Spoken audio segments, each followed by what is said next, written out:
नमस्कार, मी प्रशांत सागवेकर. जय महाराष्ट्राच्या सर्व प्रेक्षकांना मनापासून शुभेच्छा. दिवाळी सुरू आहे आपल्या सगळ्यांची आणि दिवाळीचे हे अगदी सुंदर दिवस आपण सगळेजण अनुभवतो आहोत.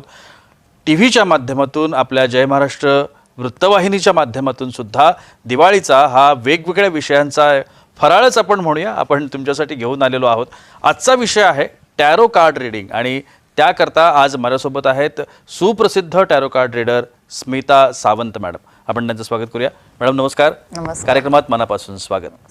खरं तर मंडळी, भविष्याचं वेध घेणारा टॅरो खरं तर हे आपलं शास्त्र नाही आहे, ते बाहेरच्या देशामधलं शास्त्र आहे. मात्र ते भारतामध्ये आलं. भारतामध्ये आल्यानंतर अनेकांनी त्या शास्त्राचा अभ्यास केला. अनेक वेगवेगळी माणसं या शास्त्रामध्ये तयार होत गेली आणि भविष्याचा वेध कोणाला आवडत नाही. म्हणजे मी जर आत्ता असं म्हटलं की पुढच्या 10 मिनिटामध्ये तुमचं आयुष्य बदलून जाणार आहे, तर तुम्ही सुद्धा अट्रॅक्ट होऊन लगेच बघाल की 10 मिनिटात असं काय होणार आहे. आणि आपल्या सगळ्यांनाच एक क्युरिओसिटी असते, तुम्हाला असते, ती मलाही असते की माझ्या भविष्यात काय आहे. कारण ही एकमेव गोष्ट अशी आहे की जी आपल्याला माहीत नसते, पुढे काय वाढून ठेवलं आहे. कारण प्रत्येकाला आजच्यापेक्षा उद्या हा चांगला हवा असतो. आशेवरती माणूस जगतो ना, तसं म्हणतात, तसं असतं. त्यामुळे प्रत्येकालाच या भविष्याची ओढ असते असं म्हणूया, उत्सुकता असते असं म्हणूया. आणि मग आपली ही जी शास्त्र आहेत, मग त्याच्यामधलं ज्योतिषशास्त्र आहे, आता हे टॅरो कार्ड रीडिंग आहे, हे सगळेजण आपल्याला एकतर अलर्ट करण्याचा प्रयत्न करतात, दिशा दाखवण्याचा प्रयत्न करतात, मार्ग दाखवण्याचा प्रयत्न करतात. त्यामुळे शास्त्रांविषयीची उत्सुकता ही वारंवार वाढत असते. खरं खोटं हा एक विषय असतोच, पण त्याही पलीकडे जाऊन विश्वास हा एक मोठा फॅक्टर आहे या सगळ्या गोष्टींमध्ये. आणि त्याच्यामुळे ही शास्त्र जी आहेत ती शास्त्र जगभरामध्ये मान्यता पावलेली आहेत आणि त्याच्यातलंच हे टॅरो कार्ड. मॅडम, सुरुवात मला या गोष्टीपासून करायला आवडेल की टॅरोचा जो जन्म आहे, कारण खरं तर कार्ड्समध्ये भविष्य सामावलंय असं आपल्याला म्हणायला हरकत नाही, पण ते सामावलेलं भविष्य लोकांपर्यंत पोहोचणं, त्याचा जो जन्म आहे, कधी, कुठे आणि कसा झाला? बघा, ह्याचा जो जन्म जो आहे तो पहिल्यांदा तर आहे ना, टॅरो कार्ड्स हे प्लेइंग कार्ड्स म्हणून एक वापरायचे पूर्वी. बरं. हां, आणि ह्याचा जो अभ्यास केला हा ज्यूइश लोकांनी केलेला अभ्यास आहे. तर हे ज्यूइश लोक जे आहेत त्यांना प्रत्येक गोष्टीचा विश्वाचं म्हणजे आज विश्वामध्ये पण Jewish people is very number 1 वरती आहे. त्यांची टेक्नॉलॉजी, तुम्हाला माहिती आहे त्यांची आर्मी अँड एव्हरीथिंग ॲक्च्युली. तर त्यांना हे जे विश्व आणि आपलं जे भौतिक जग आहे, मटेरियल वर्ल्ड आहे, ह्याच्यामधला जो अभ्यास आहे ह्याची नेहमी ह्यांना जास्त इंटरेस्ट राहिला. दुसरी गोष्ट मला तुम्हाला हे सांगायचं आहे की ह्याचा जो जन्म जो झालेला आहे तो 1838 वगैरे मध्ये झालेला आहे. आणि ह्याचे जे मेन प्रणेते होते ते ह्याच्यामध्ये 2 होते लोक. एक होते ॲरिस्टोक्राउली आणि एक होते रायडर वेट. हे दोघंही आहे ना सायकोलॉजीच्या मध्ये म्हणजे तज्ज्ञ होते. हां, आणि त्यांनी ह्या गोष्टींवरती खूप सखोल अभ्यास केला की मनुष्य काय आहे, विश्व काय आहे, मग मनुष्य आणि विश्वाचा जो काही तालमेल आहे तर त्यांना आपण सांकेतिक चिन्हामध्ये कसं मांडायचं, म्हणून हे प्लेइंग कार्डच्या थ्रू प्रेरणा मिळून ह्या कार्ड्स म्हणजे कार्ड हे माध्यम ठेवलं आणि त्या कार्डमध्ये हे सांकेतिक चिन्ह तयार केली. आता ही सांकेतिक चिन्ह म्हणजे काय, मनुष्य आणि विश्वातलीच आहेत. म्हणजे जे आपल्याला दिसतं, जे मोठ्यात मोठं आहे म्हणजे जे विश्वात आहे ते दिसतं, आणि जे छोट्यात छोटं आहे ते विश्वात जे असून सुद्धा दिसत नाही आहे. अशा अनेक गोष्टी आहेत, त्या सगळ्या ह्या 78 कार्ड्समध्ये दिलेल्या आहेत. म्हणजे अगदी मनुष्याच्या जन्मापासून ते मृत्यूपर्यंत ह्याच्या संपूर्ण गोष्टी दिलेल्या आहेत. जसं मी आता इथे तुम्हाला एक प्रश्न कुंडली म्हणून आपल्या ज्योतिषशास्त्रामध्ये आहे. बरोबर. तर प्रश्न कुंडलीमध्ये आपण प्रश्न ठेवतो त्यावेळेला आपण त्या वेळेला महत्त्व देतो. म्हणजे गोचरमध्ये आता काय ग्रह काय करतायत त्याला आपण डिकोड करतो. हा, ग्रहांची स्थिती काय आहे, ते कुठल्या राशीमध्ये बसलेत, काय डिग्री आहे, काय आहे, आणि मग डिकोड करून आपण त्याला प्रेडिक्शन्स देतो.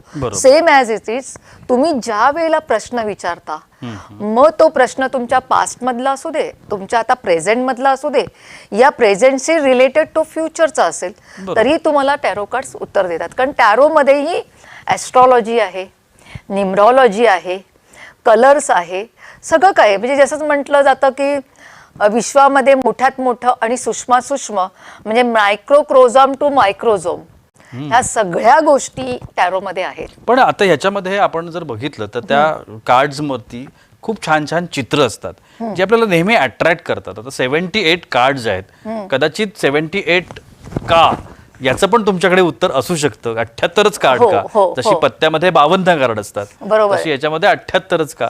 तर असंही आपल्याला काही आहे, सांगता कारण येतं. बघा आता 7 + 8 किती होतात? 15. 15 आणि 15 जर इज इक्वल टू केले तर 6 येते. बरोबर. तर 6 आहे ना, हा नंबर टॅरोमध्ये फार महत्वाचा आहे. हा सेंटर ऑफ डायमेन्शन म्हटलं जातं, म्हणजे आपल्या हार्टचा आहे हा अच्छा. 6 नंबर. म्हणून तिथून आपण आपल्या हृदयाची ब्युटी बघा, आपल्या मनामध्ये कुठली गोष्ट जेव्हा आपण स्वीकारत नाही चांगलेपणाने, बरं. ते स्वीकारण्यासाठी आपलं हृदय, आत्मा फार मोठा लागतो, हृदय मोठं लागतं. म्हणून हा 78 मधून जो 6 येतो तो actually centre of beauty of universe आहे 6 नंबर. अच्छा. ओके, 6 नंबरला ब्युटी म्हटलेलं आहे. 6 नंबर म्हणजे भरभराटीचा आहे. 6 नंबर बघितला तर तुम्ही म्हणाल की लक्ष्मीचा आहे. बरं. 6 नंबर हा प्रेग्नेन्सीचा आहे. 6 नंबर म्हणजे क्रिएटिव्हिटीचा आहे.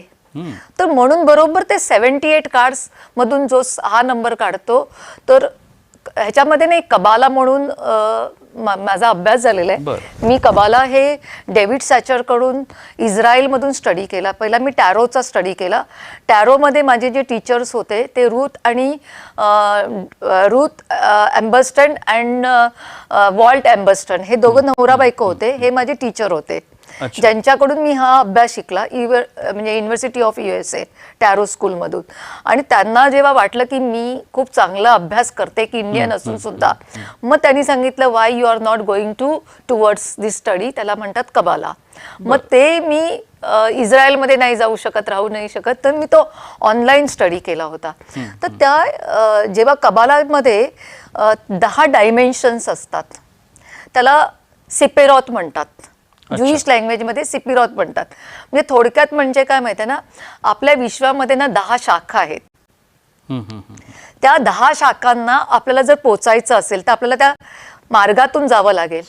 तो मार्ग म्हणजे हा टॅरोमध्ये असलेले 22 मेजर आर्कान आहेत. बरं. हा, आता हे जे 22 मेजर आर्काना आहेत त्याच्यातून आपण जाणार आहेत.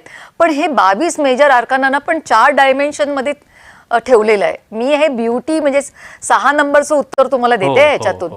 तर जेव्हा हे 4 डायमेन्शन तयार झाले, त्याला आपण संस्कृतमध्ये म्हणू शकतो भौतिक जग, आदिभौतिक जग आणि आदिदैविक आणि नंतर दैविक जग आहे. तर हे 2 दैविक जग आणि आदिदैविक जग आणि खालचे जे भौतिक जग आणि आदिभौतिक जग ज्याचा सेंटर आहे, that is the actually beauty of universe.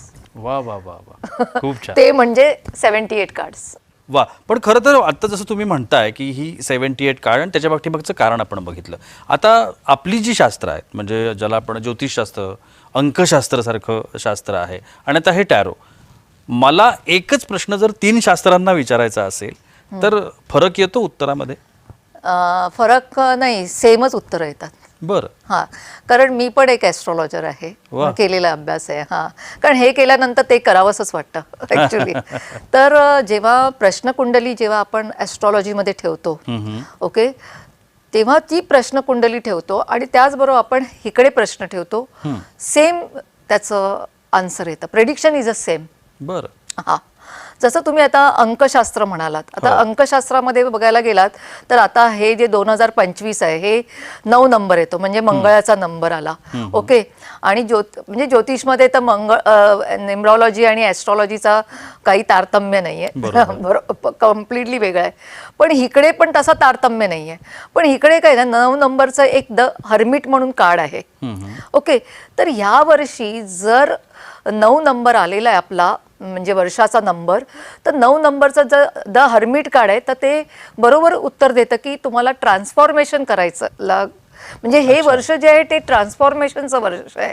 आणि ट्रान्सफॉर्मेशन कधी होतो माहिती आहे माणसाचा, जेव्हा काहीतरी टर्मॉईल येतं, काहीतरी आपत्ती येते, त्या आपत्तीनंतर माणूस किंवा ते इव्हेंट चेंज होतात. जसं मी तुम्हाला सांगेल की जेव्हा आपलं कोविड आलं होतं, कोविडमध्ये लोक शिकले पैसा सेव्ह कसं करायचं, नात्यातले जरासे दुरावे पण जे होते ते पण जवळ आलेत, काही वेळेला नाती खराब पण झालेत वर्क फ्रॉम होमवाल्यांचे ॲक्च्युली, पण त्याच्यातून बऱ्याच गोष्टीचं ट्रान्सफॉर्मेशन झालं. लोक क्लाउड किचन तयार करायला लागले. खरं आहे. शिकलेली लोक पण होती, इंजिनियर सारखे IT चे, ते पण स्टॉल घालून बिझनेस करायला लागले. एक मराठी माणूस पण बिझनेसमध्ये उतरला. तर हा जो मोठा ट्रान्सफॉर्मेशन होतो ना, तो ट्रान्सफॉर्मेशनचं हे वर्ष आहे बेसिकली. ह्याच्यातून आपण आता काय शिकणार? So this is the beauty of this. तुम्हाला कधी वाटलं की आपण टॅरोचा अभ्यास केला पाहिजे? कारण तुम्ही बाहेरच्या देशांमध्ये जाऊन तो आणि केलाय, त्याच्यावरती मला वाटतं जवळजवळ 20-25 वर्ष आता झाली असतील. भरपूर झाले. तर हा जो एक असतं की आपल्याला हे शिकायचं आहे आणि मग त्याकरता परदेशात जावं लागलं तरी चालेल, पण शिकायचं आहे, असं का वाटलं? मला ॲक्च्युली ना, माझं क्षेत्र वेगळं होतं. मी ॲज अ थेरपिस्ट होती. तर मी ऑस्ट्रेलियाला गेले होते शिकायला. सो मी तिथे शिकत असताना मला टॅरोची जरा गुणगुण लागली होती तिकडे थोडीशी. पण लिमिटेड मनी, लिमिटेड टाईम सगळं काय असताना आपण दुसरं काही शिकू शकत नाही. जे गेले ते शिकून आपल्याला इंडियात परत यायचं होतं. मग इंडियात आल्यानंतर एक फिजीची एक लेडी इंडियामध्ये आली होती आणि असे 20-25 लोकांना ती इंट्रोड्यूस करत होती टॅरो. तर त्याच्यामध्ये माझ्या 2 मैत्रिणी, माझ्या काही कझिन्स त्या म्हणाले की स्मिता, समथिंग इज डिफरंट, तू पण ये जरा बघ, जॉईन कर. तर ते मी जॉईन केल्यानंतर आमचं इंटरॅक्शन झालं. तर ती म्हणाली की हे खूप सुंदर आहे, तू इंडियामध्ये तुला ह्याचं जास्त चांगलं मिळणार नाही कुठे शिकायला. सो तू शिकायचं असेल तर तू बाहेरून शिक कुठेतून. तर मग सगळं चाललं होतं, कुठे शिकायचं, काय आहे, पैसे किती आहेत, काय मराठी माणूस की पैशाचं तर आलंच काय ना काय. तर मग मला टॅरो जे स्कूल आहे US ला, तिथे मला कळलं की इथे कोर्सेस चालतात म्हणून. मग मी त्यांना एनरोल केलं. मग त्याच्यासाठी एंट्रन्स एक्झाम असतात, तर त्या केल्या मी, आणि मग त्याच्यानंतर मग मी शिकायची सुरुवात केली. असं. कसा होता एक्सपिरियन्स तुमचा बाहेरच्या देशात? बाहेरची स्टडीज खूप सुंदर आहे. They are very strict people. ते खूप म्हणजे शिस्तबद्ध आहेत त्यांची, पण ते वाईट पद्धतीने आपल्याशी बोलत नाहीत. ते खूप चांगल्या पद्धतीने आपल्या चुका शोधून काढतात ॲक्च्युली. आणि आपण काही चांगलं केलं तर, पहिल्यांदा तर मी तुम्हाला हे सांगेल की इंडियन मी होती म्हणून मला जास्त रिस्पेक्ट पण मिळाला. हे एक मुळात होतं. आणि बेसिकली एक इंडियन पर्सन एवढा का इंटरेस्ट घेते, कारण त्या कोर्सला जास्त करून इंडियन लोक नव्हते कोणी. मी एकटीच होती त्यावेळेला माझ्या बॅचच्या. तुम्ही ज्या काळात करत होता 20-25 वर्षापूर्वी, तेव्हा तर म्हणजे अगदीच म्हणजे मला सगळे म्हणत होते काय हे काय कुठले चाळीत लागलेले ते काय शिकते. काही लोकांनी सांगितलं तर पोपट घेऊन बस, काही मांजर घेऊन बस वगैरे वगैरे, असे माझे थट्टा करायचे. पण माझ्या मनामध्ये जे आलं तर मी ती शिकणार. आणि माझं पहिल्यापासून एक मत आहे, जगापेक्षा वेगळं काहीतरी करायचं. हा माझा लहानपणापासूनच नेचर आहे, रिबेलेस नेचरची आहे मी, पण शिकण्याच्या बाबतीत रिबेलस. मग त्याच्यासाठी काही करायचं पण शिकायचं. आणि जेव्हा मग मी इंडियात आणलं तेव्हा मी थॉट टॅरो फर्स्ट इंट्रोड्यूस केलं ॲरिस्टो क्राउलीला. तो इंडियामध्ये फर्स्ट टॅरो इंट्रोड्यूस केल्यामुळे मला नॅशनल अवॉर्ड पण मिळाला त्याच्यासाठी. आणि नंतर मग सुरुवातच झाली म्हणा, एक एक करता करता बरेच स्टुडंट्सला शिकवलं. म्हणजे आज माझे स्टुडंट्स आउट ऑफ इंडियाचे पण आहेत, इकडचे पण आहेत. तसं आहे, म्हणजे जर्नी इज व्हेरी ब्युटिफुल. जसं आपण ज्योतिषशास्त्रामध्ये नेहमी म्हणतो की पत्रिका, ग्रह, वेळ, जन्मतारीख, दिवस, नक्षत्र, अजून बऱ्याच त्याच्यामध्ये सगळ्या गोष्टी असतात आणि ते टॅली करून जे काही आहे ते भविष्य सांगितलं जातं म्हणा, किंवा जो प्रश्न आहे त्याचं उत्तर दिलं जातं. इथे तसं नाहीये. इथे तुम्ही एक कार्ड उचलता, ते कार्ड बघता काय आहे ते, आणि तुम्ही ते कार्ड जे सांगतं ते तुम्ही एक्सप्लेन करता. सो हे जास्त इझी आहे शास्त्राच्या दृष्टिकोनातून की परफेक्शनकडे जाणार आहे? बघा, पहिल्यांदा तर काय आहे ना, हे एक शास्त्र आहे आणि हे ह्युमन सायकोलॉजीशी रिलेटेड शास्त्र आहे, नंबर 1. त्याच्यानंतर सेकंड गोष्ट की ह्याच्यामध्ये ॲस्ट्रॉलॉजी आणि न्यूमरॉलॉजीचा पण अभ्यास आहे. ओके. आता महत्त्वाची गोष्ट अशी आहे की जेव्हा तुम्ही माझ्यासमोर बसलेला आहात आणि मला एखादा प्रश्न विचारतात, त्यावेळेला तुमच्या मनामध्ये त्या प्रश्नाबद्दल काही ना काही फिलिंग्स आणि काहीतरी चाललेलं असतं. That is your basically both of sitting here, that's also the one kind of the energy. तुम्ही काहीतरी प्रश्न मला विचारतायत, मी काहीतरी तुम्हाला उत्तरं देते, हे काहीतरी देवाणघेवाण चाललेली ना मतांची, आणि तशीच आपल्या प्रश्नांची पण एक एनर्जी असते. त्या काळात, त्या वेळेला जेव्हा तुम्ही प्रश्न विचारतात आणि मी तेव्हा जे कार्ड ठेवते, ऑफकोर्स त्याच्यासाठी आमची मेडिटेशन्स असतात, आम्हाला काही त्याच्या एक्सरसाइज असतात आणि त्याच्यातल्या काही लॉजिक्स असतात, त्याची जी टेक्निक आहे जी शिकवलेली आहे ती थोडी आम्हाला आमच्या 1-2 गोष्टी सिक्रेट्स असतात. ओके, कारण ते सिक्रेट्स का असतं म्हणजे जेव्हा तुम्ही शिकाल, त्याला फॉलो कराल, तेव्हा तुम्हाला ते कळेल.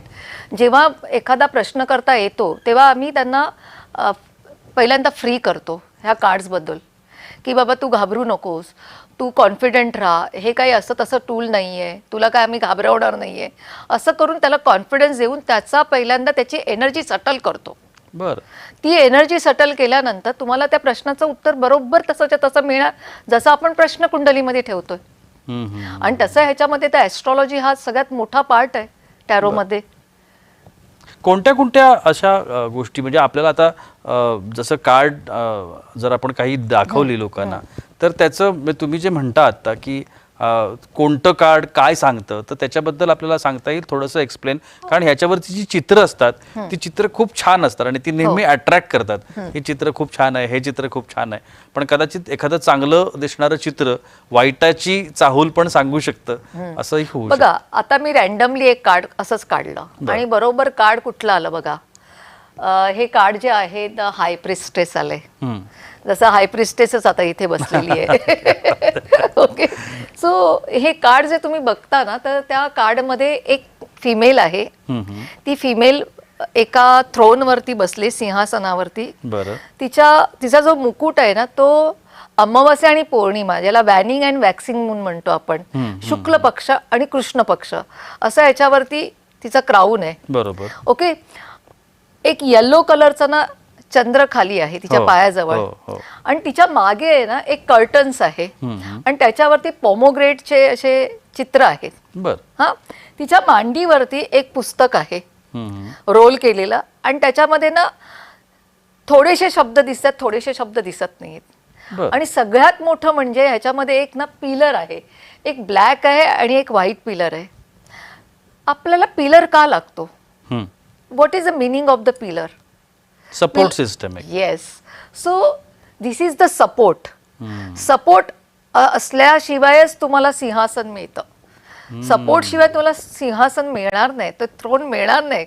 खुर्ची ऐसी नाही मिळती है, सपोर्ट भी लगता है.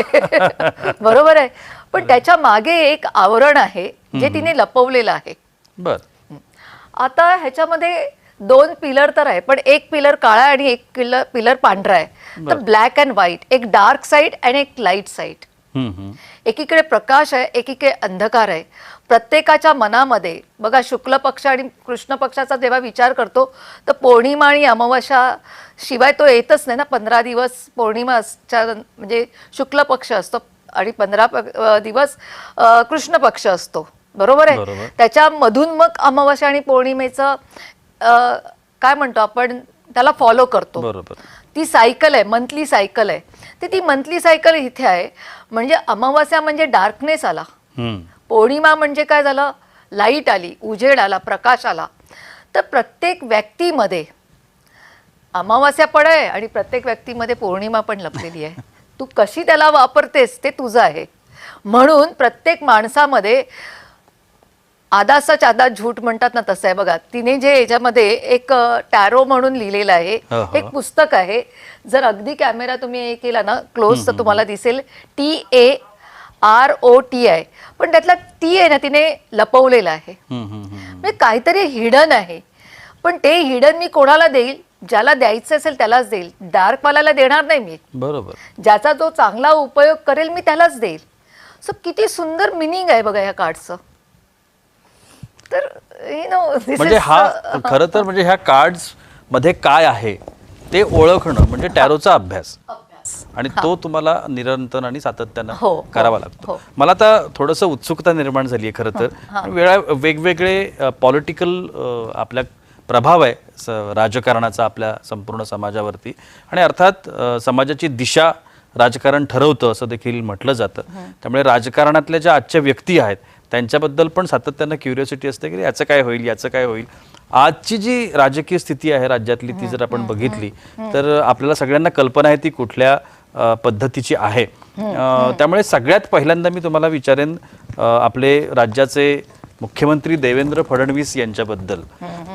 कारण अतिशय प्रभावी अशा पद्धतीचं व्यक्तिमत्व आणि राजकारणातलं गेल्या जवळजवळ 30-40-45 वर्षातलं सातत्यानं स्क्रीनवर असणारं असं व्यक्तिमत्व आहे, ज्यांनी अगदी मुख्यमंत्री पदापर्यंत झेप घेतली आहे. त्यांच्या येणाऱ्या काळामध्ये काय वाढून ठेवलंय? बघा, देवेंद्र फडणवीस जे आहेत तर पासूनच पास्ट जे त्यांचा होता, पास्ट पासून सुरुवात करूया जरा. तर पास्ट पासून असं आहे की त्यांनी ट्रान्सफॉर्मेशन करत चेंज जर्नी म्हणजे सगळ्या गोष्टीमध्ये बदलाव आणणं. कारण बघा, पहिलं कार्ड जे आले तर डेव्हिल कार्ड, डेथ कार्ड आले. डेथ म्हणजे नॉट अ फिजिकल डेथ. बघा, डेथचं कार्डचा अर्थ आहे की समथिंग बिगिनिंग. जेव्हा शरीर जातं तेव्हा दुसरं नवीन त्याला उत्पन्न होतं, मिळतं काहीतरी. आणि डेथ म्हणजे मुवमेंट आहे, जर्नी आहे. तर सतत ते मुवमेंटमध्ये आणि जर्नीमध्ये राहिले. त्याच्यामध्ये पास्टमध्ये थोड्याशा काही त्याच्यामध्ये प्रॉब्लेम्स पण त्यांना झाला. समवेअर दे जे काही झालं एका रात्री, जे काही झालं त्याच्यामुळे थोडंसं कुठेतरी डाऊन पण ते झाले. पण नाव ही इज अ वंडरफुल. आता प्रेझेंटमध्ये त्यांचं जे काम चालू आहे ते अतिशय चांगलं आहे. आणि ज्याचा म्हणतात ना की कम्प्लिटली डिवोशन म्हणतो आपण, डिवोशनली काम करणं. हे जे कार्ड आहे आलेलं आहे, द हँगमॅन कार्ड, थोडंसं ना जिनियस, इनोव्हेटिव्ह, नवीन आयडियाज करणं आणि ते पण शांत डोक्याने. थोडंसं मला वाटतं की ह्या वेळेला ते स्पिरिच्युअल पण आधार घेत आहेत कुठेतरी. स्वतःचं शांती किंवा मेडिटेशन, मी कसं शांत राहील, मी स्वतःचं ट्रान्सफॉर्मेशन इंटरनल म्हणजे फिजिकल ॲज वेल राजकारणामध्ये मी कसं करू, तसं आहे. आणि खूप इनोव्हेटिव्ह आयडियाज पण त्या आता देशासाठी करणार आहेत आपल्यासाठी. तर हे तर त्यांचं आहे. फ्युचर पण मध्ये थोडंसं कधीतरी थोडं त्यांना काहीतरी चॅलेंजेस आहेत यावेळेला. हां, आता या सोपं सरळ साधं नसणार आहे. हा, नाही आहे, चॅलेंजेस थोडेसे आहेत. काही गोष्टींच्या त्यांना ज्या अपेक्षा आहेत त्या थोड्याशा डिले होतील, काहीतरी त्याच्यात नुकसान होईल. आणि पण मला इथे हे पण सांगायचं आहे की कारण हे जे कार्ड आलेलं आहे ना ते बॉडी, माइंड आणि सोल आहे. तर हा, ते तिन्ही गोष्टींना जर त्यांनी पकडून ठेवलं, ट्रिनिटीचं कार्ड ऑफ द ट्रिनिटी जर त्यांनी पकडून ठेवलं आणि पेशन्स ठेवला आणि आपली एनर्जी चांगली ठेवली, आणि ते ठेवतील पण कदाचित, तर ते त्याला ओव्हर पण करतील. पण हे जेव्हा ते करणार नाही तर थोडंसं त्यांना फटका बसू शकतो. ओव्हर कॉन्फिडन्समध्ये नाही राहायला पाहिजे. बरोबर. दुसऱ्या बाजूला मी विचारेन शरदचंद्र पवार साहेबांबद्दल. कारण आत्ता जर आपण बघितलं तर आघाडीच्या माध्यमातून राज ठाकरे पण आता आघाडीमध्ये जवळजवळ आलेलेच आहेत. आणि आता शरद पवार पुन्हा एकदा एक वेगळ्या एनर्जीनं समोर येताना दिसत आहेत. वेगळ्या, कारण ते सातत्यानं निवडणुका आल्या की त्या एनर्जीनं फोर्सफुली उतरत असतात. एकीकडे त्यांच्या वयाचा मॅटर आहे, एकीकडे त्यांचा आजारपण आहे. आणि या सगळ्या गोष्टींवरती मात करत त्यांनी अनेक गोष्टी पुढे आणलेल्या आहेत, यश मिळवलेलं आहे आणि लोकांची वाहवा पण त्यांचे सातत्यानं होत असते. अगदी आपण म्हणतो की 84 वर्षांचा, 85 वर्षांचा तरुण योद्धा असं देखील त्यांना म्हटलं जातं. तर आता भविष्य जे असणार आहे, कारण आता सगळ्या निवडणुकांचा काळ आहे, स्थानिक स्वराज्य संस्थांच्या निवडणुका आहेत, काय असणार आहेत शरद पवारांच्या पुढच्या काळामध्ये? हा, प्रेझेंट जे आता शरद पवारांचं आहे ना, म्हणजे कार्ड्स माझे जे सांगतात ते जेन्युअनली मी अगदी फ्रँकली उत्तर देते की थोडे स्ट्रेसमध्ये ते आहेत. असे तुम्हाला वाटतंय की फार ते आता कॉन्फिडन्स झाले, त्यांची एनर्जी खूप आहे, तसं नाही आहे. He is in a nightmare also. हां, थोडे आहेत ते स्ट्रेसमध्ये पण आहेत. आणि जसं म्हणतात ना, थोडीशी फ्युचर वरीज काय कारण बघा, एक तर वय आहे, थोडंसं आजारपण पण आहे, दोन्ही गोष्टी आहेत. तर त्यांची एक फाईट आहे. ओके, आता राजकारणामध्ये कसं आहे, आपण सगळं इंटरनल गोष्टी असतात त्या बाहेर काही दाखवल्या जात नाही, आपल्याला सगळं चांगलंच दाखवावं लागतं. तर ह्या वरीज त्यांना फ्युचर वरीज आहेत. पण तरी फ्युचर वरीज असेल तरी जसं काही पक्ष जसे त्यांच्याबरोबर आता आहेत, तर त्यांची जर्नी जी आहे, म्हणजे जे स्ट्रगल आहे ना, स्ट्रगलमधून ते ओव्हरकम करण्याचे खूप चांगले चान्सेस आहेत शरद पवारांसाठी. हा, म्हणजे पॉझिटिव्ह आहे असं मी म्हणेन शरद पवारांसाठी. नक्कीच खूप छान अशी माहिती आपल्याला स्मिताताईंकडून मिळतेय. मात्र कार्यक्रमात वेळ झाली एका छोट्याशा विश्रांतीची. कुठेही जाऊ नका, पाहत रहा जय महाराष्ट्र.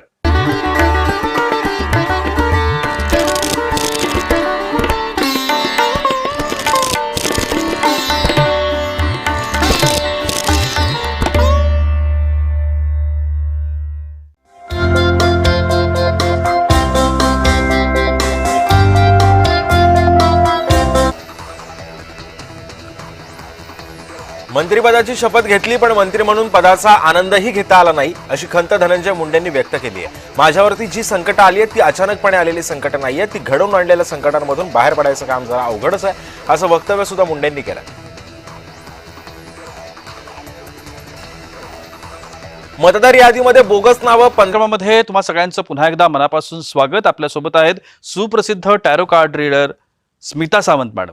आता आपण जाऊया उद्धव ठाकरेंकडे, कारण उद्धव ठाकरे सुद्धा एकीकडे स्ट्रगल करता आहेत, कारण पक्ष पूर्णपणे संपला असे आरोप सातत्यानं त्यांच्यावरती विरोधक करत असतात, सत्ताधारी करत असतात, आणि तिथून ते पुन्हा उभं राहण्याचा प्रयत्न करतायत. आता त्यांनी जे गेल्या 20-25 वर्षात कधीच घडलं नाही, राज ठाकरेंचं आणि त्यांचं मनोमिलन, ती गोष्ट पण त्यांनी घडवून आणली आणि सातत्यानं त्या विचारांमध्ये ते दिसत आहेत. येणाऱ्या महापालिकेच्या निवडणुकांमध्ये हे दोघेही भाऊ एकत्र येऊन काहीतरी जादू करण्याचा प्रयत्न करतायत. लोकांना सुद्धा खूप अपेक्षा आहेत. उद्धव ठाकरेंचा जो येणारा काळ आहे तो येणारा काळ कसा दिसतोय टॅरोच्या माध्यमातून?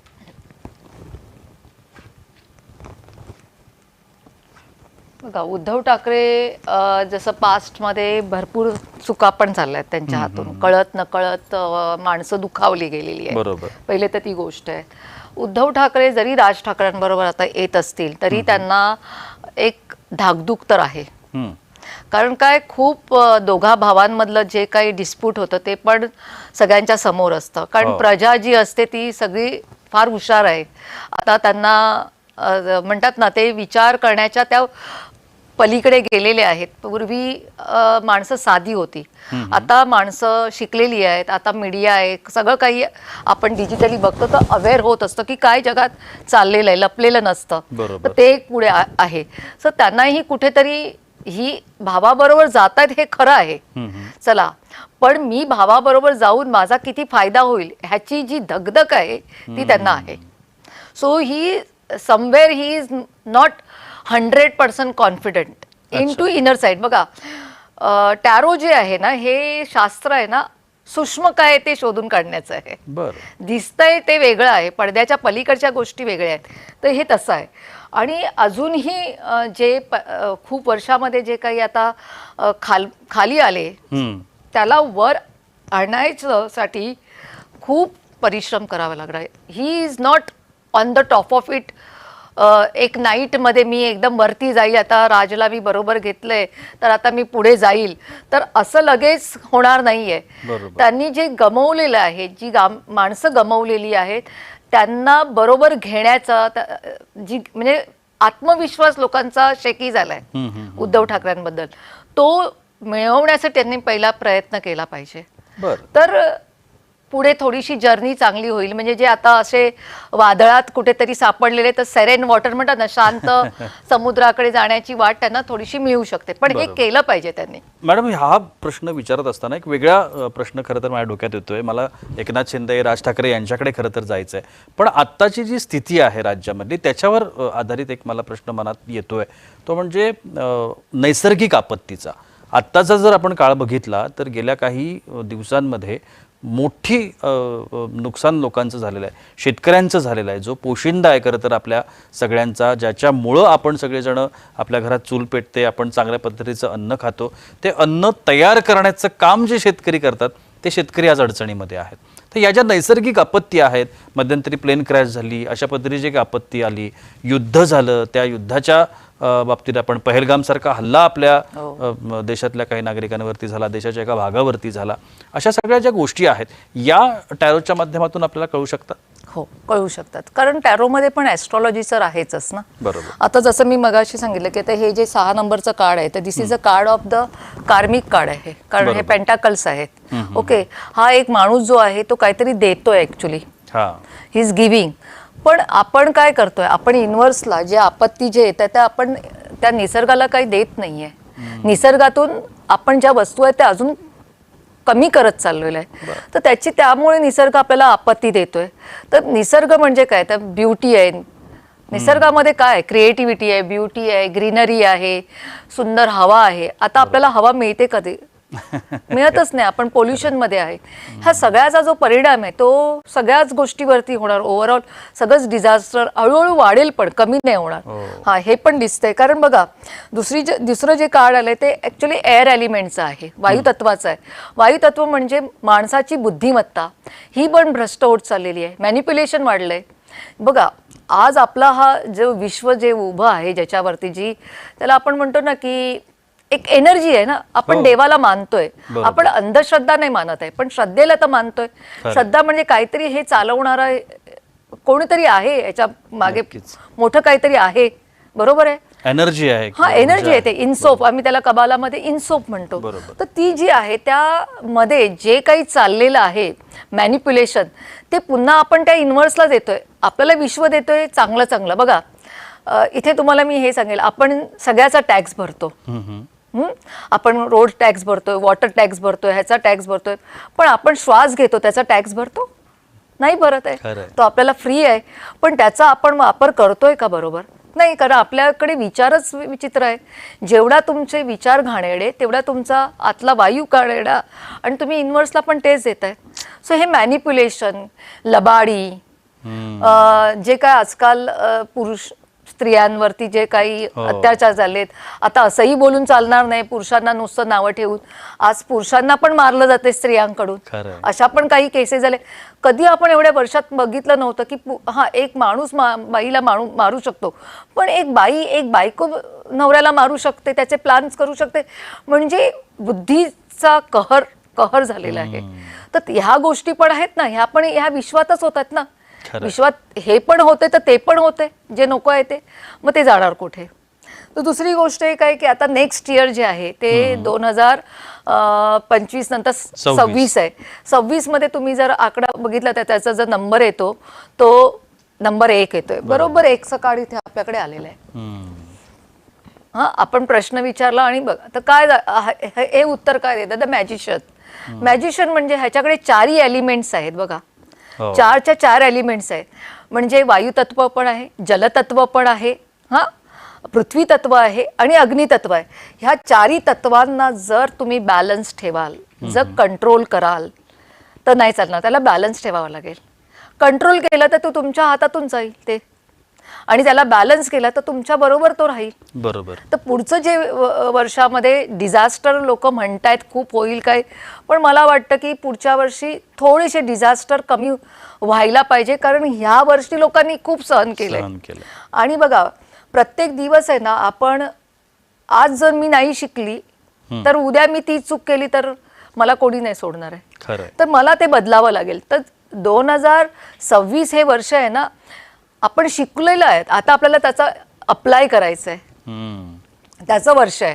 तर मला वाटतं की थोड्या गोष्टी ज्या 2026 मध्ये आहेत त्या एक गोष्ट होईल की वॉर सारख्या ज्या गोष्टी आहेत तर त्यात थोड्याफार होण्याची शक्यता आहे. हा आणि देशांमध्येच छोट्या म्हणजे जसं आता युक्रेनचं रशिया बरोबर झालं. बरोबर आहे. आता इस्रायलचं ह्याच्याबरोबर झालं काय तो देश हमास, त्याच्याबरोबर झालेलं युद्ध बघा. आपलं आणि पाकिस्तानचं जे चाललेलं आहे कदाचित हे थोड्या युद्धाच्या बाबतीत आपण 1 स्टेप अहेड जाऊ आणि काहीतरी तिथे मात्र होण्याची शक्यता आहे. एकीकडून ट्रम्प पण काही ना काही टपल्या मारतोय तर त्या पण गोष्टी आहेतच. तर त्या होण्याच्या शक्यता आहे. पण ह्याच्या नंतर पण आहे ना काही गोष्टी चांगल्याही आहेत आणि अतिशय चांगल्या आहेत. आणि चांगल्या गोष्टी कुठल्या आहेत माहिती आहे? काही अशा एनर्जी एकत्र येतील की एकमेकांना हेल्प करतील आणि थोडीशी ना ह्या देशामध्ये स्पिरिच्युअल इन्क्लिनेशनकडे लोक जातील. ह्याच्यातून ह्या डिझास्टर या प्रॉब्लेम मधून हेही तेवढंच आहे. असं हे आहे. नक्की. तुम्ही आता हा सगळा विषय काढला, मला पटकन डोळ्यासमोर पंतप्रधान नरेंद्र मोदी आले. असं म्हटलं जातंय की आता मोदींची जी इयर्स आहेत, वय जे आहे त्यांचं, ते आता पंतप्रधान पदावर राहणार नाहीत असं एका ठिकाणी चर्चा सुरू आहे. दुसऱ्या ठिकाणी असं म्हटलं जातंय की पुढच्या वेळेला सुद्धा पंतप्रधान म्हणून मोदीच आपल्या देशाचे पंतप्रधान असतील. एकूण जर ऑरा आपण मोदींचा बघितला तर तो प्रचंड सकारात्मक आणि ऊर्जा देणारा अशा पद्धतीचा ऑरा आहे. एकूण त्यांचं जे व्यक्तिमत्व आहे ते व्यक्तिमत्व अत्यंत प्रभावशाली आहे. तर भविष्यात मोदींच्या व्यक्तिमत्वाचा प्रभाव देशावरती राहील का? आणि विश्वगुरू म्हणून त्यांना जे संबोधलं जातं आज या संपूर्ण जगामध्ये, तो त्यांनी तयार केलेली एक स्वतःची इमेज आहे, त्यांची प्रतिमा आहे, ती प्रतिमा तशीच राहील का? आणि पंतप्रधान पदावर ते राहतील का दीर्घकाळपर्यंत? बघा, हे एक तर दिसतंय की एक कार्ड आलंय the hierophant. This is a card of the hierophant. आणि हे कार्ड जे आहे टॉरस जी राशी आहे त्याचं आहे आणि अर्थ एलिमेंट्स आहे. आणि ह्याच्यामध्ये जो माणूस आहे ना तो एका सिंहासनावरती बसलाय, पण धर्मगुरू म्हणतात ना, द धर्मगुरू सारखा हा माणूस इथे बसलेला आहे. तर तो बघा, ते ना नेता कमी आहेत आणि धर्मगुरू जास्त आहेत. बरं. सो म्हणजे नेताच्या मागे त्यांची एक स्वतःची जी इमेज आहे ती वेगळी आहे आणि त्या इमेजने ते ॲक्च्युली आपल्या देशासाठी काम करतात आणि ते अतिशय चांगलं करतात. कारण बघा, एक धर्मगुरू जो असतो त्याला लोकच तयार करतात ना. म्हणजे आता पोप आहे म्हणा, किंवा आपल्या इकडे जे पठात काय भटजी नाही, आपले जे मोठे सगळे संत आहेत त्याला काय म्हणतात, मंडेश्वर आणि मला थोडंसं ते माहित नाही ते स्वामी वगैरे. तर ते जे मोठे असतात धर्माचे जे अधिकारी धर्मगुरू, हे जे धर्मगुरू असतात हे ना धर्मगुरू कोण करतं? आपल्यासारखी माणसं जी असतात तीच धर्मगुरू करतात. कारण त्यांना कळतं की ह्याला मी धर्मगुरू करू शकते, हा काही याचा मिसयूज नाही करणार. बरोबर. तर तसंच लोकांनी नरेंद्र मोदींना नेतापेक्षा धर्मगुरू म्हणून जास्त मानतात आणि तसेच ते आहेत पण बेसिकली. तर त्या बेसवरती ते पुढे येऊ शकतात. बरं. आणि लोकांना गाईड करतील, अजूनही ते करतील. आणि लोकांच्या मनामध्ये एक खूप पॉझिटिव्ह छबी आहे. त्याला म्हणतात ना प्युअर कॉन्शियस आहे लोकांना, असं लबाडी नाहीये की ते पुढे येऊ शकतात. ही शक्यता आहे. त्यामुळे मोदी भविष्यात पंतप्रधान 80% शक्यता मी तुम्हाला सांगते आहे. नक्की नक्की. आणखीन एका नेत्याबद्दल मी तुम्हाला म्हटलं ते म्हणजे आत्ताचे आपले उपमुख्यमंत्री एकनाथ शिंदे. मला थोडेसे ना दोन वेगळे प्रश्न विचारायचे आहेत. ओके. एकनाथ शिंदेंनी बंड केलं, शिवसेनेतून ते बाहेर पडले. आज अख्खी शिवसेना हा जो काही बाळासाहेबांनी तयार केलेला पक्ष आहे तो त्यांच्या ताब्यात आहे, कारण पक्षाचं चिन्ह आणि पक्षाचं नाव हे दोन्ही त्यांच्याकडे आहे. सातत्यानं एकनाथ शिंदेंना एका वाईट नावानं उच्चारलं जातं, गद्दार असं म्हटलं जातं. एवढा एक मोठा निर्णय घेताना मला नेहमी हा प्रश्न पडतो वैयक्तिकरित्या की त्यांना स्वतःलाही माहिती असेल ना की आपण हे जे बंड करतोय हे बंड चांगल्या स्वरूपात फार कमी घेतलं जाईल, ते अशाच स्वरूपामध्ये घेतलं जाईल, तरीसुद्धा त्यांनी ते पाऊल उचललं आणि ते महाराष्ट्राच्या मुख्यमंत्री पदावरती जाऊन बसले.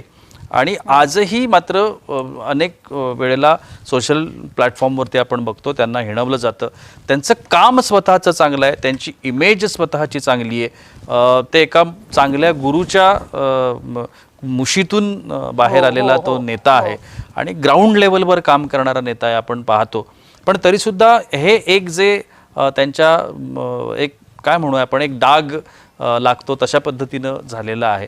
तर त्यांची पुढची कारकीर्द कशी असेल आणि याची कल्पना त्यांना होती का, असं आपल्याला काही सांगता येतं का? बघा, त्यांनी पण खूप ना सफर केलेलं आहे एकनाथ शिंदेंनी पण. जेव्हा बाळासाहेब ठाकरे होते तोपर्यंत सगळं ठीक चाललं होतं. हां, नंतर उद्धव ठाकरे आणि त्यांच्यामुळे जे काही झालंय, कारण बघा कार्ड्समध्ये तर द टॉवर कार्ड आलेलं आहे. टॉवर कार्ड म्हणजे नोईंगली नाही, म्हणजे एक असं ना की नकळत काहीतरी चुका होत आहेत, म्हणजे कळून चुका केल्या गेलेल्या आहेत. हा, अवेअर राहून जस्टिस नाही त्यांच्याबरोबर केलेलं आहे. बरोबर. मग त्याच्यामध्ये पण माणसाला असं वाटतं की इथे माझं जस्टिस नाही झालेलं आहे, माझ्याबरोबर जे मला पाहिजे ते मला मिळत नाही आहे, तेव्हा माणूस थोडा बंडखोर होतो आणि मग तो कन्फ्युजनमध्ये जातो की बाबा मी काय करू आता, इकडे राहू की तिकडे जाऊ, कारण इथे मला जे पाहिजे ते मला मिळत नाही आहे आणि ते जाणून बुजून दिलं जात नाही आहे, हे आहे. आणि ते जाणून बुजून न दिल्यामुळे ते इकडे आले, आपलं NDA मध्ये जॉईन झाले. पण NDA मध्ये आल्यानंतर त्यांचं चांगलंही झालं. त्यांनी काय म्हणजे जसं म्हणतात ना, ते एखादा चांगल्या शेल्टरमध्ये आले, थोडे मोर एज्युकेटेड, बरोबर. थोडंसं चांगल्या लोकांमध्ये बस उठ करणं, कारण एनडीए मध्ये तसे ती शिस्त आहे तिकडे हो. त्या पक्षाची. तो फरक जो अभ्यासाचा फरक आहे ना, तो त्यांच्यामध्ये दिसून येतोय. तर ते तिकडे स्मार्ट झाले ऍक्च्युली. पण आता जे त्यांना बोललं जात आहे तर ते कसं आहे माहिती आहे, त्याच्यामध्ये अनेक गोष्टी अशा येत आहेत. बघा, टेम्परन्स कार्ड आलेले. टेम्परन्स कार्ड काय सांगते माहिती आहे की एवढं पण एकनाथ शिंदेबरोबर वाईट नाही होणार. का वाईट नाही होणार आहे? कारण माहिती आहे त्यांच्याबरोबर आहे ना, जे बॅकबोनला म्हणजे उभे आहेत मंत्री सगळे मंत्री, त्यांचे ते सोबतचे. खूप चांगले आहेत. बरं. म्हणजे स्वतः नरेंद्र मोदी आहेत, फडणवीस बी चांगलेच आहे त्यांच्यासाठी, असं वाईट नाहीये. पण आतमध्ये ज्या गोष्टी चाललेल्या आहेत, चढाओढ आतली, म्हणजे बघा 2 गोष्टी आहेत. एक तर असं आहे की एकीकडे त्यांना सपोर्ट पण खूप आहे एकनाथ शिंदेंना एनडीए मध्ये. हो आहे, नाही असं नाहीये की त्यांना डावळतायत, त्यांच्याकडे निग्लेक्ट करतायत, असं नाहीये. हे ना ऍक्च्युली जेव्हा राज ठाकरे आणि उद्धव ठाकरे जेव्हा एकत्र आले, तर मी एक कार्ड पण दाखवते ऍक्च्युली. द कार्ड ऑफ पेंटाकलचं कार्ड आहे. पुन्हा तुम्ही जे करताय त्याच्यावरतीच तुम्हाला परत फेड म्हणतो. बरोबर. तर त्याच्यामध्ये हे थोडंसं एक आग लावणं किंवा काहीतरी माहोलला डिस्टर्ब करणं, तर हे माहोल डिस्टर्ब करणं आहे. आणि मग माहोल डिस्टर्ब करायला आपल्याकडे लोक मिळतातच ना इथून तिथून. तर तसं आहे. पण मला नाही वाटत आहे की माझ्या कार्डनुसार की एकनाथ शिंदेंना फार त्याचा काहीतरी खूप भोगावं लागेल. आहे सपोर्टिव्ह पण आहे, कारण ते आल्यानंतर त्यांनी कामही केलेली आहेत. बरोबर. हा, कारण बघा एकीकडे तुम्ही जर मी कार्ड काढते, मी उद्धव ठाकरेंचं कार्ड काढते एकनाथ शिंदेच्या समोर. बरं. आणि उद्धव ठाकरेंचं बघा, आता उद्धव ठाकरेंचं जे कार्ड आले तर स्वॉर्ड्स आले, king of swords. King of swords काय म्हणतो माहितीये, हा मॅनिप्युलेटिव्ह माणूस आहे, फार चांगला असं नाहीये हा. बघा, this is the card of the king of swords. माझ्या हातामध्ये सत्ता राहिली पाहिजे. किंग आहे, बसलेला आहे, पण तो विचार कुठून करतोय, इथून नाही करत आहे, तो इथून करतोय. Is a very analytical person. बरोबर. त्यांना बोलता येत नसेल, काय येत नसेल ती गोष्ट वेगळी आहे, काय ते आपलं नाही आहे काम बोलण्याचं. पण ते पण डोकं खूप सॉलिड वापरतायत आपलं उद्धव ठाकरे. पण म्हणजे त्यांना तुम्ही असं टेकन फॉर ग्रँटेड नाही घेऊ शकत. खरं. हा, ते पण आहे. आणि त्याच्यासमोर तेवढेच जोडीचे एकनाथ शिंदे पण आहे. ते इथे पण सॉर्ट्स काढालेले, इथे आले क्वीन ऑफ सॉर्ट्स. आता उद्धव ठाकरे आणि एकनाथ शिंदेमधला मी एक थोडासा फरक सांगते टॅरोमुळे, नक्की. की एकनाथ शिंदे ना थोडे सॉफ्टर साईडला जातात आणि उद्धव ठाकरे आहेत ना हे फार अनालिटिकल माइंडला जात आहेत. तुम्हाला असं वाटतंय की ते अनालिटिकल नाही आहेत, ते सॉफ्ट आहेत, ते कमी बोलतात म्हणजे सॉफ्ट आहेत. नाही, ते खूप जास्त बुद्धीचा वापर करतात, तेवढे बुद्धीचा वापर करत नाहीयेत. ह्यांनी पण त्यांच्यासारखा वापर केला पाहिजे. आणि आता सगळ्यात आणखीन एक महत्त्वाचं व्यक्तिमत्व म्हणजे महाराष्ट्र नवनिर्माण सेनेचे अध्यक्ष राज ठाकरे. राज ठाकरेंचं व्यक्तिमत्व हे आपण सगळेजण नेहमी चर्चा ऐकतो की ते स्वर्गीय हिंदू हृदय सम्राट बाळासाहेब ठाकरे यांच्याशी मिळतं जुळतं आहे. ते त्यांच्यासारखे दिसतात, ते त्यांच्यासारखे बोलतात, ते त्यांच्यासारखे अभ्यासू आहेत, ते त्यांच्यासारखं लिहितात, ते त्यांच्यासारखं स्केच करतात, आपण सगळ्यांनी बघितलेलं आहे. पण सुरुवातीचं जे महाराष्ट्र नवनिर्माण सेनेचा जेव्हा ती आली संघटना, त्यावेळेला त्यांनी जे एक वर्चस्व मिळवलं होतं, ती पकड मात्र त्यांना कंटिन्यू करता आली नाही. आज सुद्धा अशी स्थिती आहे की महाराष्ट्र नवनिर्माण सेना चे जे उमेदवार आहेत ते उभे राहतात, सगळीकडे काटेकी टक्कर देतात, पण ते जिंकत नाहीत, यश पदरात पडत नाही. राजकारणामध्ये राज ठाकरेंसारखं व्यक्तिमत्व प्रभावी असून सुद्धा अपयशी ठरतंय, त्याचं कारण शोधता येतं. हो, बघा आता पहिलंच कार्ड आलेले 7 ऑफ सॉर्ट्स आहे. 7 number is a number of loose, म्हणजे काहीतरी आपल्या हातातून आपण लूज करतोय. पुन्हा कार्ड जे आहे सॉर्ट्स आहे म्हणजे वायुतत्वाचं आहे. तर वायुतत्व म्हणजे काय की बघा, तुम्ही हुशार आहात, तुम्हाला सगळंच म्हणजे तुम्ही ऑलराऊंडर आहे सगळ्यातच. म्हणजे जसं काही कार्बन कॉपी ऑफ बाळासाहेब ठाकरेंचे आहे ती. पण बाळासाहेब ठाकरेंमध्ये जे काही होतं, जे ग्रेट होतं, जे सॉलिड होतं, ते सॉलिड जे होतं ते मनापासून होतं. जनतेसाठी, सगळ्यांसाठी, आपल्या लोकांसाठी, आपल्या मराठी लोकांसाठी हे कुठेतरी कमी आहे. हम्म. त्याची जी एनर्जी, जो काही इम्पॅक्ट आणि जो इन्स्टिंक्ट आहे स्ट्रॉंग, ते तिथे नाही आहे जे बाळासाहेब ठाकरेंमध्ये होतं. म्हणजे तुम्ही तुमच्या मुलाचा म्हणजे मुलगा आपल्या वडिलांसारखा दिसतोय त्याच प्रोफेशनमध्ये आहे, पण वडील वडीलच राहिले आणि मुलगा मुलगाच राहिला. वो नाही हो सका. त्यातला जो फरक आहे बिटवीन द लाईन तो राहिला. ओके. तर जेव्हा सुरुवात पण झाली ना त्यावेळेला पण जे लोक त्यांच्याबरोबर होते ते लोक चीटर पण होते. त्यांच्याबरोबर होतेच असे नव्हते. ते दाखवत होते तुमच्याबरोबर मी आहे, because the card is a 7 of swords काढायला आहे. म्हणजे एक तर वायू तत्वाचा आलेला आहे आणि हा माणूस बघा पळतोय, काहीतरी घेऊन आहे ना पळतोय. तर त्यांच्याकडे लोक जे आले मतलबापुरती आले. त्यांना तेवढं लोक हुशार ते आहेत, पण प्रत्येक वेळेला आपली हुशारी कामालाच येते असं नाही होत. त्याच्यात पण आपण फसतो कधी कधी. तर त्यांची तशी पण एक फसवणूक झालेली आहे. दुसरं म्हणजे मला असं म्हणायचं आहे की एक बॅलन्स असतो पक्षामध्ये ना, एक बॅलन्स ठेवला पाहिजे आणि एक देवाणघेवाण असते जी इक्वल असली पाहिजे. ती इक्वल देवाणघेवाण पण नव्हती. तिसरी गोष्ट म्हणजे पुन्हा मी म्हणेल की जसं कधी कधी जसं उद्धव ठाकरे जेवढे ॲनालिटिकल आहेत, माइंड सॉलिड आहे, तेवढं ना हे बोलतात, खूप शार्प बोलतात वगैरे आणि खूप बोलतात आणि आपली मतं ठेवतात. पण माणूस थोडा मनाने थोडा वेगळा आहे, थोडे सॉफ्टर आहे ना, आर्टिस्ट टाईप आहे. तर तो पण एक कुठेतरी तिथे थोडे नरम पडतात. ते दाखवतात आपल्या पर्सनॅलिटी मधून, पण तसं नाही आहे. ओके. दुसरी गोष्ट अशी आहे की त्यांना जेव्हा वाटलं, त्यांची चूक आहे की त्यांनी खूप अपेक्षा ठेवल्या की असं होईल, विश्वास ठेवला. त्याला म्हणतो आपण ओव्हर एक्सपेक्टेशन्स. त्या ओव्हर एक्सपेक्टेशन मध्ये हा प्रॉब्लेम झालेला त्यांचा आणि त्याच्यामुळे ते मागे राहिले. सो मला असं वाटतं की आता ते त्यांच्या चुकाही त्यांना आता कळतील आणि त्याला ते चांगल्या पद्धतीने ओव्हरकम करण्याचा प्रयत्न करतील, कारण आता चांगला चान्स मिळालेला आहे. नक्कीच. दिवाळीच्या निमित्तानं आपण सगळेजण भेटलेलो आहोत. मी जाता जाता स्मिताताईंना एक प्रश्न विचारणार आहे, पण मला असं वाटतं की सण साजरा करत असताना, कोणताही समारंभ साजरा करत असताना अशा पद्धतीची इन्फॉर्मेशन एका शास्त्राविषयीची ही मला वाटतं आपल्या सगळ्यांच्या ज्ञानात भर पाडणारीच होती. आणि मगाचपासून स्मिताताई आपल्याला ज्या पद्धतीनं ते अगदी साध्या सोप्या भाषेत करून सांगतायत, मला असं वाटतं की आपल्याला टॅरो जे शास्त्र आहे ते शास्त्र आज निश्चितच कळालेलं असेल. मला फक्त जाता आता एक शेवटचा प्रश्न विचारावा असा वाटतो, तो म्हणजे असा की आज अनेक जण वेगवेगळ्या समस्यांमध्ये आहेत, अडचणींमध्ये आहेत, प्रॉब्लेम्समध्ये आहेत. प्रत्येकाला त्यातून मार्ग हवा आहे, प्रत्येकाला यश हवं आहे, स्पर्धा आहे, त्या स्पर्धेतून प्रत्येकाला पुढं जायचं आहे, पैसे मिळवायचे आहेत, श्रीमंत व्हायचं आहे. आपल्याला जी हवीत ती सुख कशी मिळतील याच्या दृष्टिकोनातून प्रयत्न करायचे आहेत. पण मग हे सगळं करत असताना अशा पद्धतीची जी शास्त्र आहेत त्याचा आधार घ्यायचा का आणि किती घ्यायचा? बघा, शास्त्र आहे ना, ह्याला शास्त्रासारखं घ्यायचं.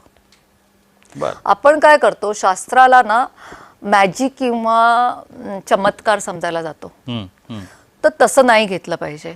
कारण कुठल्या तरी एक वेगळा चष्मा लावून जीवन जगलं नाही पाहिजे. सत्य हे सत्यच असतं. बरोबर. खरं ते खरंच आहे. ह्या शास्त्राचं मार्गदर्शन म्हणजे ह्या शास्त्रातून तुम्ही मार्गदर्शन घ्या की मी कुठली चूक करणार आहे फ्युचरमध्ये, नाही करणार आहे, मी काय केलं पाहिजे, काय नाही केलं. जसं आता तुम्ही म्हणालात की प्रत्येकालाच पैशाची गरज आहे आणि मनी इज अ चॅलेंज झालेलं आहे. ॲक्च्युली खूप प्रत्येकालाच हा चॅलेंज आहे, अगदी खालपर्यंत वरपर्यंत. ज्यांच्याकडे खूप काही आहे ते त्यांच्याकडे आहेत. पण जर मनी हा चॅलेंज असेल तर मग पैशाला आपण कसं हँडल केलं पाहिजे, ओके, त्याचा कसा सन्मान ठेवला पाहिजे, काय केलं पाहिजे, त्याच्यासाठी आपण कुठे चुकतोय का, कुठे आपण अजून काही मेहनत घेतली पाहिजे का, आपली मेहनत कुठेतरी कमी पडते का, हे सगळ्यासाठी जे मार्गदर्शन करण्यासाठी ॲस्ट्रॉलॉजी म्हणा, टॅरो म्हणा, हे टूल खूप कामाला येतात. पण ह्याच्यावरती तुम्ही वेडे पण होऊ नका, भरवशावर. ह्याच्याच भरवशावरती राहू नका. तुम्ही स्वतःवरती पण सेल्फ फेथ ठेवा. तर तुमचा जर सेल्फ फेथ असेल तर आणखीन त्या गोष्टी जास्त चांगल्या होऊ शकतात. सतत म्हणजे आता मला कामवाली पाहिजे, मला असे प्रश्न आलेले आहेत. मी खरं सांगते, माझी कामवाली कशी असेल त्याच्यासाठी टॅरो बघा ना. म्हणजे मग तुमचा स्वतःचा सेल्फ फेथ नाहीये का? हा, तुमच्याकडे जेव्हा मोठे प्रसंग असतात, जसं तुम्हाला Emergency पैशाची काही असेल. इमर्जन्सी आहे, पैशाचे इन्व्हेस्टमेंट आहेत, जॉब सोडून दुसरा जॉब घेऊ का, बरोबर. हेल्थ इश्यूज आहेत, रिलेशनशिप इश्यूज आहेत जास्त, हो. त्यासाठी तुम्ही नक्की याचा फायदा घेऊ शकता आणि तुम्हाला छान मार्गदर्शन मिळतं याच्यातून. नक्कीच. आणि मला असं वाटतं की स्मिताताईंचं मार्गदर्शन गेल्या 20-25 वर्षांपासून, त्याच्याही पेक्षा जास्त काळपासून अनेकांनी घेतलेलं आहे. अनेक क्षेत्रामधली लोकं आहेत जी सातत्यानं त्यांचं मार्गदर्शन आजही घेत असतात. आणि मला असं वाटतं की गेल्या जे काही 30-40 मिनटं आपण स्मिताताईंना ऐकतोय, त्याच्यातून आपल्याला निश्चित कळलं असेल की शास्त्र आणि त्याच्यामधली जी महत्त्वाच्या गोष्टी आहेत त्या आपण कशा पद्धतीनं घेतल्या पाहिजेत. भविष्यामध्ये आपले जे आवडते सगळे नेते आहेत त्यांच्याबद्दल पण आपण जाणून घेण्याचा प्रयत्न केला. मला असं वाटतं की दिवाळीच्या निमित्तानं रंगलेल्या ह्या गप्पा तुम्हा सगळ्यांना निश्चितच आवडल्या असतील. स्मिताताई, तुम्ही आलात वेळात वेळ काढून आणि खूप छान असं माहिती आम्हाला सगळ्यांना टॅरोबद्दल करून दिलीत, त्यासाठी अगदी मनापासून तुमचे आभार. तुमचेही खूप आभार. थँक्यू. आणि याबरोबरच या कार्यक्रमात इथेच थांबतोय. पुन्हा भेटूया. तोपर्यंत नमस्कार.